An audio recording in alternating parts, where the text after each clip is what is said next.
أعوذ بالله من الشيطان الرجيم. بسم الله الرحمن الرحيم.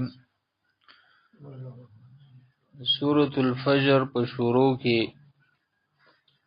قسمونو په هغه وختونو باندې چې کوم وختونه د برکت وختونه دي،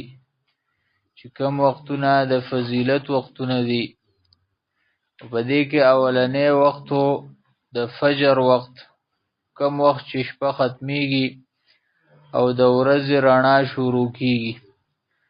نو هغه وخت د برکت وخت دی. دغه وخت کې غفلت نه دی پکار، خامخا پاسېدل پکار دي، د الله نه مغفرت طلب کول پکار دي. ځکه عقلمند خلق هغه دی چې هغه په دغه وخت کې استغفار کوي. وبالاسحار هم یستغفرون. چې مونږه د فجر د وخت اهمیت وپېژنو او په دې کې د شیطان په وسوسه کې نه راځو او د نه پاتې کېږو، خامخا پاسو د فجر مونځ ته حاضرېږو، ځکه د دې ډېر لوی فضیلت دی. هغه وختونه چې هغه د برکت وختونه دي، په هغې کې اولنۍ ورځې 10 ورځې د ذوالحجې او اخرنۍ 10 ورځې شپې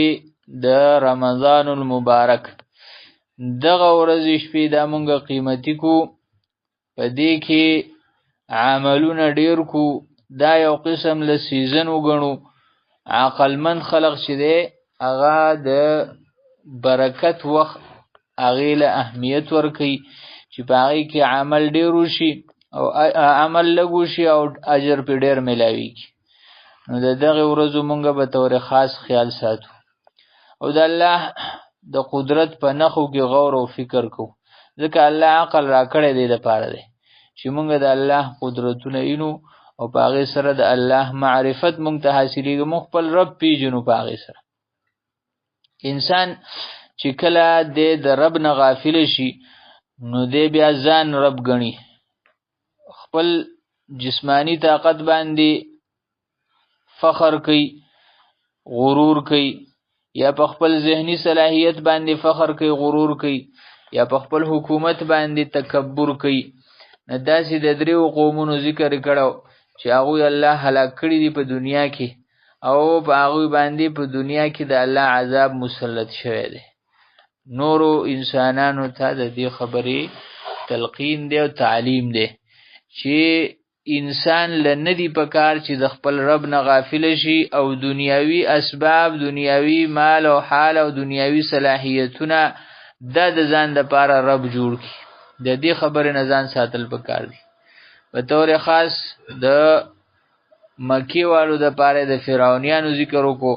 چې مکی والو دا خیال کاو چې مونږه په حکومت کې وو، مونږه په طاقت کې وو، نو ستاسو نه زیات سخت حکومت والا خلق الله هلاک کړی چې هغه فرعون و.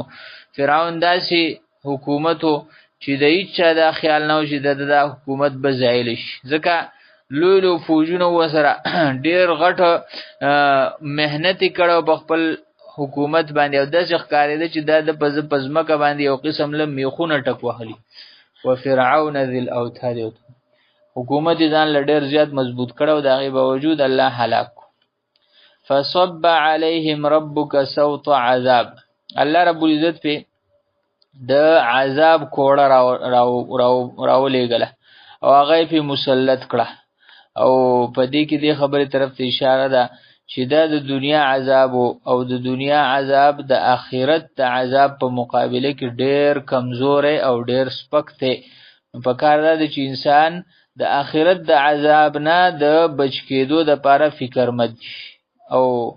دغه خبرې طرف ته اشاره وکړه، ان ربک لبالمرصاد، چې ستاسو رب ستاسو نه غافله نه دی، ستاسو رب ستاسو په عملونو خبردار دی. امام ابن کثیر رحمت الله علیه دې آیت مبارک لیکلی، و ابن عباس رضی الله عنه فرمایي چې یسمع و یرا، چې الله رب العزت تاسو ته په کمین کې ناست دی، مطلب دا چې الله ستاسو خبرې اوري، الله ستاسو عملونه اینی، او د خپل مخلوق څوکیداری کوي او ټولو ته به د هغوی د عمل جزا ورکوي. په دنیا کې هم بعضو له ورکوي او بعضو له به په آخرت کې به ټولو له ورکوي. او ټول مخلوقات به د الله مخې ته حاضریږي، نو الله رب العزت به په عدل سره د دې په منځ کې فیصله کوي او سچ د چا حقي هغه به ورته ورکوي او د چا سره الله ظلم نه کوي.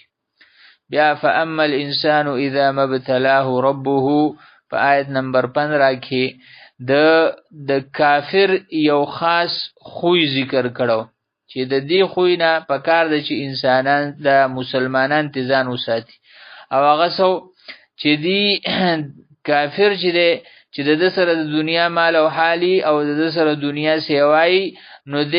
دا خیال کوي چې دغه عزت ته اصل عزت دغه دی او په دغه کې کرامت او په دغه کې لویواله غني، او چې کله سره مال او حال نه نو ځانو ته سپک ښکاری او دغه سپکاوي غني. او مؤمن سره چې دی مؤمن بد کرامت او عزت دی خبره ته وي چې الله وته دا توفیق ورکړي چې د الله اطاعت وکړي، چې د الله اطاعت وکړي دغه د لپاره کرامت ته په هر حال کې. او کو چرته الله ول مال او حال او دغه شان نعمتونه ورکړي نو په هغه باندې دی بیا په دنیا کې هم د الله حمد او شکر بیانې. دغه آیت په باره کې امام ابن کثیر رحمت الله علیه لیکلی دی چې انسان چې دی کله چې د الله رزق ورکړي وسیع رزق، حالانکه په دې کې د الله د طرف نه په د باندې امتحاني، نو دا خیال کوي چې دا زما د الله په نسبت باندې مرتبه سیوا ده، زه د الله په نسبت باندې خوښ سړی ما او زما اکرام کوي الله. او دغه شان په بل طرف کې چې کله په د باندې دغه راشي تنګي راشي مال کمزورې شي، نو دا خیال کوي چې الله زس پکړې ما او زما حق تلفی کړی دا او زما اهانت کړی دی. نو د دې دواړو خبرو انکار وشو په آیت نمبر 17 کې. کله دا سینه ده تاسو چې کوم خیال کوئ لیس الامر کما زعمه، دې چې څنګه خیال کوي نو داسې خبره نه ده. نه په فراخی کې فراخی د دې خبرې دلیل دی چې الله د دې سړی نه رضا دی، او نه تنګي د دې خبرې دلیل دی چې الله د دنه ناراضه دی. ځکه الله په دنیا کې مال هغه چاته هم ورکوي چې د الله خوښ دي، او الله په دنیا کې مال هغه چاته هم ورکوي چې د چا سره د الله مینه نشته. او دغه شان الله رب عزت په دنیا کې د مال تنګي په هغه چا هم راولي چې د الله خوښ دي، او په هغه چا باندې هم چې د الله ناخوښ دي. په دواړو باندې مختلف حالات راځي. په دواړو صورتونو کې په دواړو حالتونو کې مدار او اعتبار دی خبرې لدی چې کم سړی د الله اطاعت کوي، که چرته دی مالدار دی چې دی شکر وباسي او کنه، او خپل عملونه د الله د حکم مطابق کوي او کنه، او که چرته دی فقیر دی نو چې دی صبر کوي او کنه کوي. دا دواړه حالتونه د امتحان حالتونه دي. كلا بل لا تكرمون اليتيم ولا تحاضون على طعام المسكين. آیت نمبر 17 او 18 کې د دې خبره بیانو چې انسانان کله په فراخی کې شي نو د دیونه د دنیا کمزوري طبقه اغیری شي او هغه ته دی په سپک نظر ګوري وي د الله سپک کړی د نو مونږ هم سپکو.